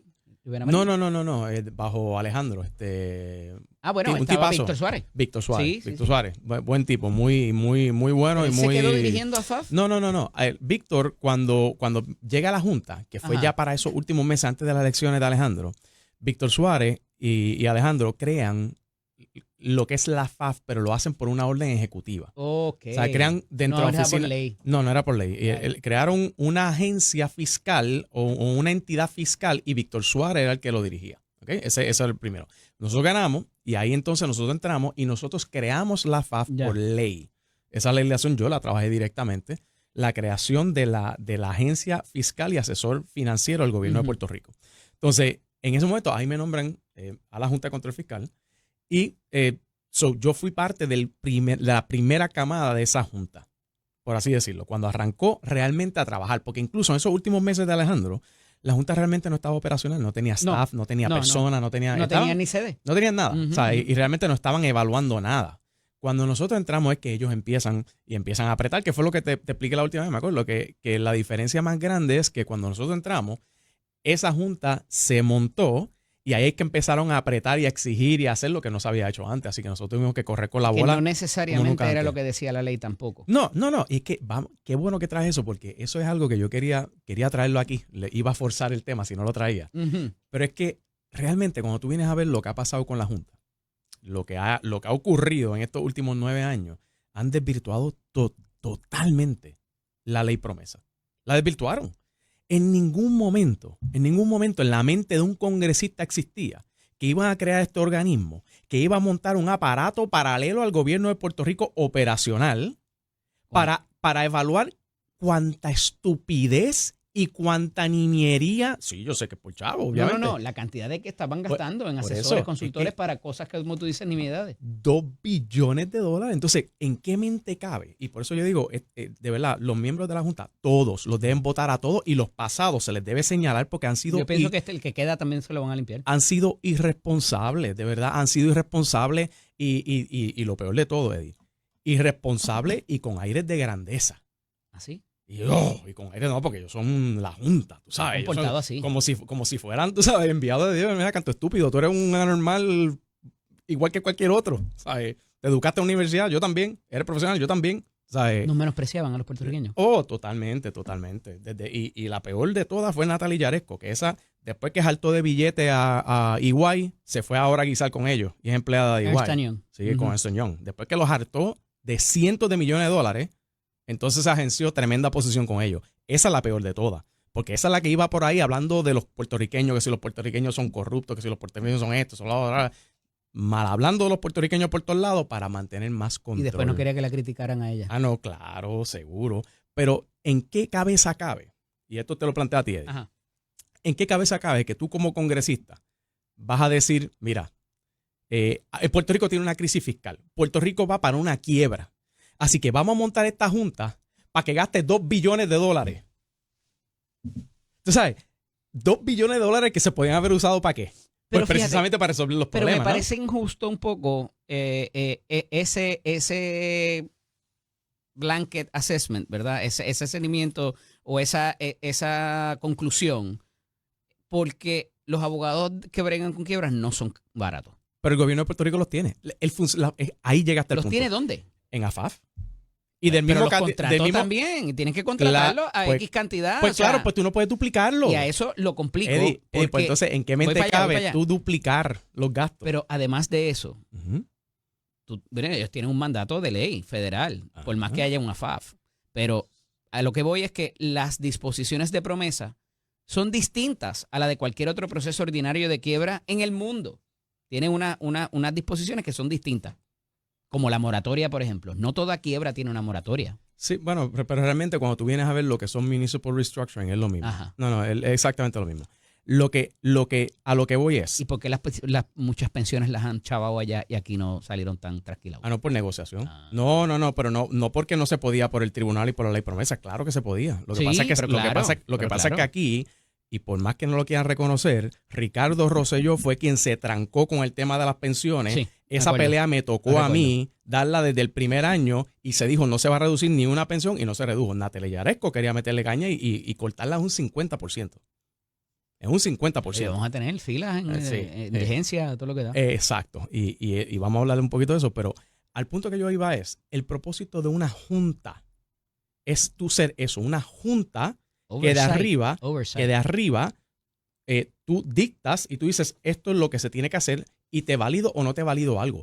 No es para que tú montes toda una estructura operacional paralela, que fue lo que hicieron. ¿Sabes? Se supone que la junta, los abogados de AFAF, si se tuvieran que dejar llevar por lo que la Junta diga, mira, gobierno de Puerto Rico, esta es la línea. Y los abogados de AFAF son los que tienen que hacer el trabajo. Los financieros de AFAF, que son los mismos en categoría. Porque realmente a nivel de categoría de profesionales, el gobierno de Puerto Rico tiene lo mismo que tiene la Junta de Control Fiscal. Ellos lo que hicieron fue crear un instrumento paralelo que les respondiera solo a ellos por su lado. Duplicando gastos, Eddie. O sea, ¿en qué cabeza cabe? Porque no confían. Pero es que eso es una barbaridad. ¿Cómo que tú no vas a confiar en lo que un dice bufete? Otro que Perdóname, en un bufete. Es que ante la irresponsabilidad de muchos legisladores todavía, pero es que, en seguir radicando cosas para que no hay con qué pagarlas, evidentemente estamos hablando de dos cosas distintas. No, pero es que yo tengo que certificar. Hay una OPAL ahora, hay una oficina de presupuesto de la Asamblea Legislativa que hace unos informes con unos. Sí, pero estamos hablando de dos cosas distintas. Ese sería un tercer, quizás una tercera redundancia. Pero estamos mezclando dos cosas. Estamos hablando de dos cosas distintas. A lo que te estoy diciendo es. El gobierno de Puerto Rico, por ejemplo, tiene un bufete, o tenía un bufete, no sé quién tiene ahora, que es O'Melveny & Myers, con uno de los caballos más duros en reestructuración, que fue el gobierno de Puerto Rico, que fue el que dirigió y nombrado por Obama para trabajar el restructuring de Chrysler. O sea, un catamarán, una mente privilegiada. Y la Junta viene y contrata a Proskauer. Están allí en el mismo. Entonces, Proskauer. De hecho, casi al frente de Ernst & Young, by the way, allí en Port Authority. Bien fácil. Proskauer entonces facturando cientos de millones de dólares cuando tú tienes este mega bufete acá, tú sabes que lo que tú tienes que hacer es usarlos a ellos. Entonces, pero ¿cómo van a confiar?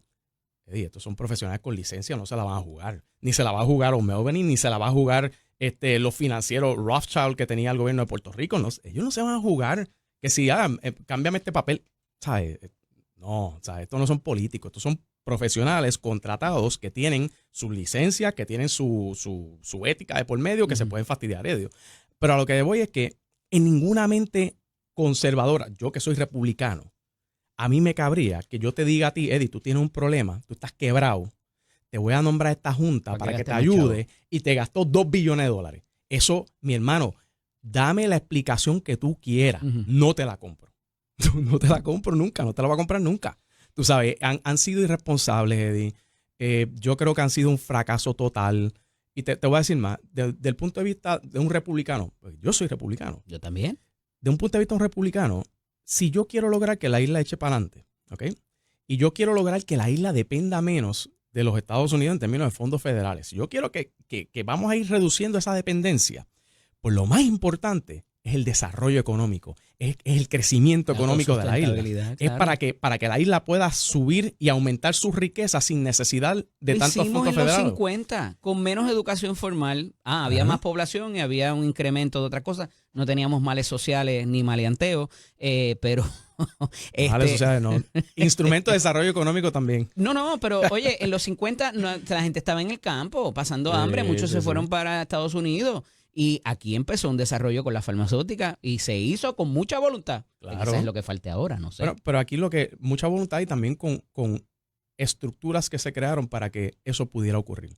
Y la Junta... Que nos las quitaron después por...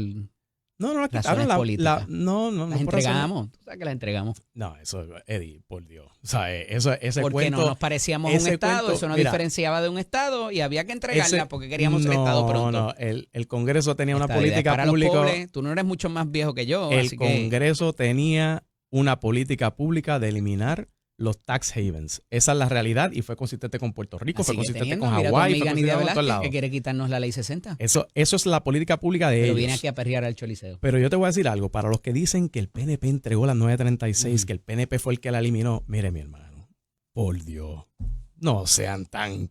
¿sabes? Ahí está Si la el historia, PNP... ahí está la historia. Eddie, mira, la historia, mira, los Carlos cuentos Romero que dicen... Barceló, que en paz Mira, descanse. mira, la historia que dicen los Él dijo- cuentos... Mira, Eddie, si el PNP tuviera el poder de pasar una ley en el Congreso de Estados Unidos, seríamos estado hace una década, ¿no? Carlos Romero Barceló no quería ni la ley Ay, 60. Todavía hay un video por ahí despotricando de él de los decretos ¿Y contributivos. qué pudo hacer? Y ahí está la ley 60. Claro. Eddie, por Pero Dios. en el momento si que el- tenía poder, si el- entregó las herramientas si el, fiscal. si el PNP llega a tener, esto comenzó antes de Carlos Romero, de hecho, bajo Rafael Hernández Colón, que envió su primera comisión, de la cual fue parte Luis Aferré, Aferré. para defender las 936. Eso es falso. Si el PNP llega a tener ese poder en el Congreso de pasar algo, Dios mío, Las no entregamos seamos... y nos las dejamos quitar No también. le entregamos nada, Eddie. Eso es una planadora. Igual que entregamos y Por eso es que no es aceptamos. justo decir que el ELA del aceptamos la 50 Junta. es el mismo de la de ahora. Porque le Es que es lo quitaron las mismo. herramientas que tenía Pero de es que desarrollo. Pero es que él no tiene Ahora nada que las ver con queremos eso. volver a traer, pero estipulada la diferencia. Ahí Pero está es la que historia. el ELA no Y tiene los nada que datos ver- son sagrados. El ELA no tiene nada que ver con eso, pero... Los datos son sagrados, no los datos son los datos. Los datos son sagrados. Sí, pero la historia se cuenta de una manera folclórica que de verdad a veces tú la ves. No, y el que ha vivido esto de verdad, y te digo, mira, Es yo una que he estado historia remota, brother. yo que he estado en el Congreso tratando de trabajar temas, mi hermano, vete, ¿sabes? Dios mío, si el PNP llega a tener poder para hacer algo como eso, Puerto Rico sería Estado, hubiésemos logrado tantas cosas. No tienen ese poder, nada. Hombre, Sí, no. sí. Y los Hombre, cabilderos del Partido Popular siempre han sido más fuertes entonces que los del PNP porque no ha llegado la hombre, estadidad. No, hombre, no, tampoco así, ¿Ah? Eddie, tampoco así. Eso ¿No? son cuentos pasillos. Y el Pero que es se los quiera creer, ¿y por y qué el que no se ha los llegado quiera la creer, estadidad? fantástico. La estadidad La está estadidad- cerca, la estadidad nos une, nos lleva y La no llega estadidad y no acaba de no llegar. ha llegado por la simple y sencilla razón que De que Puerto los Rico... cabilderos del Partido No, Popular que- son mejores. No, que Puerto Rico realmente no es un tema de alto interés en los Estados Unidos. Esa es la realidad. ¿Por qué? El Congreso está diseñado, Eddie, para no Manejar atender las crisis, cosas. a menos No, que se para convierta en una no crisis. atender cosas, a menos que no sea una cosa Una que crisis. está creando un desastre. Ujú. Tú sabes, el Congreso, y no tan solo es así para el tema de Puerto Rico, es así para todo. Es así para todo, para acuerdo. cualquier tema. ¿De acuerdo? Y Puerto Rico realmente no es relevante en ese sentido a nivel de los estados. Y eso hay que aceptarlo. Por eso es que Puerto Rico tiene que trabajar para ser relevante. Y por eso es que los estadistas tienen que enfocarse en cómo, y esto es lo que yo estoy tratando de comunicar un poco ahora, los estadistas tienen que entender que tratando de bajar nuestro perfil o bajar la puertorriqueñidad o bajar nuestra relevancia, así no se va a lograr la estadidad. A menos que Puerto Rico no sea un activo y no se convierta en un tema relevante, no le van a hacer caso. Y eso no tiene que ver que si cabildero, el que se quiera creer esos cuentos.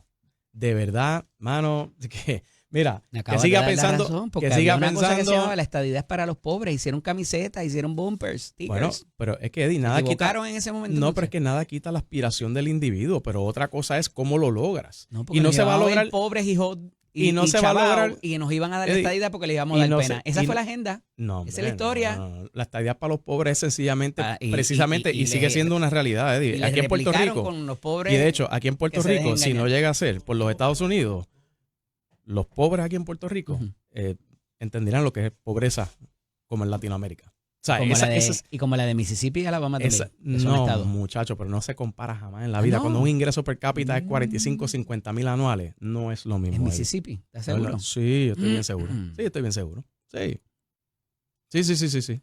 De verdad que sí. No, Eddie. No se puede comparar una cosa con la otra, mano, mano, de verdad. Ahora que a mí me ha tocado estar viajando tantos países latinoamericanos, oye, hablar de pobreza, ve allí para que tú veas lo que es pobreza. Y con Lo todo que- lo que nos quejamos no estamos tú tan sabes, mal. Mucha gente con- quisiera tener la mitad de lo que nosotros tenemos. Oh, en todos muchachos, esos cuando tú países. vas, Y los europeos cuando también. tú vas a todos esos países, y los europeos también, que viven en ciudades espectaculares y te dicen, pero aquí yo no tengo nada. O sea, aquí yo no puedo hacer nada, no puedo aspirar a más. Si no trabajo, Sí, no comen. no como. No comen, así es. Así que, pero realmente, esto no son cuestiones que si los cabilderos esto, los cabilderos lo otro. ¿Por qué se logró la ley promesa? La ley promesa se aprobó porque Puerto Rico estaba en estado de insolvencia y se le iba a crear un problema a los Estados Unidos. Claro. Y ahí Digo, es que todavía lo tienen porque el y ahí- mercado de bonos municipales sigue afectado. Sí, Hasta pero- tanto no se sí, resuelva pero tiene la la- quiebra completa. pero tienen la protección de la ley. Así que mañana, si el gobierno de Puerto Rico tiene otra situación de insolvencia, va y acude Las al casas tribunal. y radica. acreditadoras se enteraron. Porque Sí. ellos siguen dando credit rating como si nada. Sí, pero es que la casa acreditadora, Eddie, al final del día. Ayer fue uno de los mejores días del mercado. Pero tú sabes lo que van a mirar. Creció creo que 20 puntos y el otro 44, una cosa exagerada. Pero tú sabes lo que van a mirar la casa acreditadora. Ajá. Es bien sencillo. ¿Tiene chavo o no tiene chavo? Claro. ¿Sabes? Pero nos siguieron dando credit rating bueno cuando sabían que la cosa estaba chavada. No daban credit rating bueno. Eso no es así. Estaba en aplausos. No, cuando Alejandro García Padilla fue una dice emisión me vale, bono. Fue a las casas acreditadoras, no fue a los bonistas, by the way. Sí, pero ya los bonos de Puerto Rico ya eran catalogados chatarra. No, el rating era malísimo. Era mal. De hecho, cuando tú lees el prospectus, el documento de el portfolio, como le quieran llamar. Como tú lo quieras llamar, de esa emisión de bonos, ese prospectus decía en blanco y negro, que por eso que a los bonistas yo no le compro nada. El gobierno de Puerto Rico está en estado de insolvencia. El gobierno de Puerto Rico va a incumplir. Así lo decía en blanco y negro. Va a incumplir. Compre este bono a su propio riesgo. Y lo compraron. Porque era chatarra y los yields eran altísimos. El riesgo versus la... Tú sabes. Y sobre todo, lo que es la droga para los bonistas, con los bonos de Puerto Rico, es que hay una legislación. Lo triple exento. Es triple exento. No paga taxes federales, estatales ni municipales. O sea que si tú inviertes en un bono de Puerto Rico, lo que tú sacas en términos de dividendo es ganancia 100% limpio. Entonces tú combinas eso con unos intereses como es chatarra, como un bono malo, entonces los intereses altísimos al 7, 8, 9%. Pues imagínate tú, esos van como el tecato al punto a buscar la droga, imagínate tú. Si ha quedado algo evidenciado en los últimos días o semanas o quizás meses, a Donald Trump con el asunto de Puerto Rico le están hablando una gente al oído. Sí, y una de ellas es esta Laura Loomer. Y yo sé quiénes son, sí. Y hay otra gente, y de aquí también. Sí. Pero principalmente Laura es de las voces principales. Claro, sí. Claro. Y él, inclusive en estos últimos días, se ha expresado en cuanto al futuro energético de Puerto Rico. Y quizás otros asuntos también. ¿Veremos alguna federalización, como hemos visto en Washington, D.C., de la policía ante el asunto del crimen o algún otro servicio que pueda entrar directo por directriz, valga la redundancia, del presidente? No creo que realmente, es que tú tienes que ver cuál es la estructura. Por ejemplo, para tú poner promesa, ¿cómo se pudo hacer? Por legislación. Porque Puerto Rico está sujeto a los poderes plenarios. Hay un montón de cosas que él ha hecho que se requeriría legislación y la ha hecho. Lo han llevado al tribunal y no ha pasado nada. Porque realmente no requieren legislación. Pero poner la Junta no hay leyes en Puerto Rico federales de educación, Díaz Sánchez. Sí. Y desmanteló el Departamento de Educación y no pasó nada. Porque yo puedo tener un departamento. ¿El poder al legislador? No, Eddie, porque en ningún momento. ¿Cuántas escuelas, Eddie? Digo. Eddie, ¿cuántas escuelas tiene el Departamento de Educación Federal? No son los school boards. ¿Cuántos? No, son los estados. Entonces tú creaste lo mismo. Tú creaste esta superestructura federal, ¿para qué? Porque tú no tienes ni una escuela.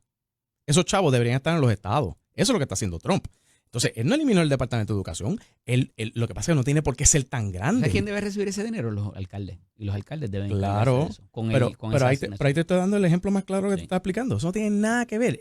Ahora, para tú tener una junta de supervisión en Puerto Rico, tuvo que ser por legislación, porque el Puerto Rico está sujeto a los poderes del Congreso. Y tan así que la Junta de Supervisión Fiscal, no es un ente federal. Eso es un error que la gente dice, no, que si el ente federal todos los días. Sí. es una estructura del gobierno de Puerto Rico. Porque si lo determinabas que era un ente federal, lo tienes que pagar tú. Tú pudieras decir que el gobierno federal es responsable solidariamente y los bonistas contra, que es el peligro. Y mira por dónde voy. Cuando te hablo de federalizar cosas, inclusive con el sistema eléctrico o las finanzas de Puerto Rico, esos bonistas te pueden decir, tú vas a federalizar el sistema eléctrico.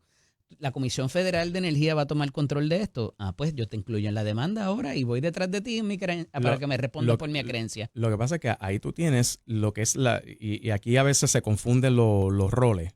Por ejemplo, se tiende a pensar que el presidente de los Estados Unidos es como un gobernador de un estado. Y no son lo mismo. O sea, el presidente y el poder federal rige sobre los estados y los gobernadores sobre los ciudadanos. Cosas, porque yo no quiero rendir mis derechos de los estados. Mientras menos me quite el gobierno federal, mejor. Esa es la teoría republicana. Por eso, pero es que a lo que te voy es que el presidente no se puede meter en aspectos operacionales de esa índole. de los estados. Sí, ¿Ves? Así que hablar de federalizar aquí una cosa a la otra tiene que ser por mandato congresional. Es como único lo podría hacer. El caso de D.C. es distinto porque ahí lo que hay es un alcalde, allí no hay un gobernador y por decisiones de los padres de la patria era... D.C. es un distrito federal. Correcto. O sea, D.C. no no es que un estado. en control de ningún estado. D.C. no es un estado. Puerto Rico, aunque no es un estado, opera y funciona como tal. D.C. no tiene un gobernador. Aquí hay un gobernador. Así que realmente si quieren hacer algo, lo pueden hacer mediante política pública o mediante incentivos, que es lo que típicamente hace. Y lo que Trump está haciendo realmente con el tema de Puerto Rico es que aquí hay unas cosas que se caen de la mata. Si tenemos Estados Unidos, que es el productor más grande de gas natural y uno de los productores más grandes de combustible a nivel del mundo, ¿por qué aquí en Puerto Rico no estamos haciendo plantas de gas natural? ¿Por qué? Esa gente que le habla el oído al presidente, parece, de las decisiones que ha tomado recientemente, están hablando de energía nuclear. ¿Cuán cerca pudiéramos estar de eso? No, eso termino, ya estamos... Bueno, no sé cuán cerca podríamos estar, pero realmente aquí no se debe descartar cualquier tecnología. Oye, en tantos estados, en tantos lugares del mundo hay energía nuclear y de hecho pagando chavitos, fracciones, porque es mucho más. De hecho, energía nuclear el día de hoy no es lo mismo que era hace 40, 50 años atrás. Eso es lo primero. Y lo segundo, Más pequeño. Y es más pequeño, más seguro y el costo es dramáticamente menor a lo que pagamos hoy día. Entonces, tú te imaginas, nosotros en vez de estar pagando 25, 30 centavos el kilovatio hora, estar pagando 5 chavos, 7 chavos, como yo pago en Miami. Cuando a mí me llega la factura de luz mensualmente de 80 a 90 pesos, teniendo los aires prendidos y todo prendido 24/7, ¿verdad? Y yo veo aquí a mi hermano en una casa de Levitown recibiendo una factura de 400, 500 pesos. ¿Sabes? Está 23, 24 chavos, 22, 24 chavos el kilovatio hora ahora. Nos corremos el riesgo de, al pagar esa creencia, de meternos en 40 centavos. Bueno, es que no es que nos corremos el riesgo, lo que pasa es que la creencia está ahí. Entonces, ¿qué es lo que hacemos? Algo hay que pagar. Algo hay que pagar. Mira, gracias por estar disponible. Ese es el punto. Hablamos. Estás debidamente reclutado. Tenemos que continuar esta conversación. Muchacho, a las 5:30 de la mañana, difícil. Licenciado Elías Sánchez y Sifonte. Esto es Nación Z con el licenciado Eddie López a través de la emisora nacional de la salsa Z93. Aquí vive la política y antes que nadie, para que otros se copien ahorita más tarde. No.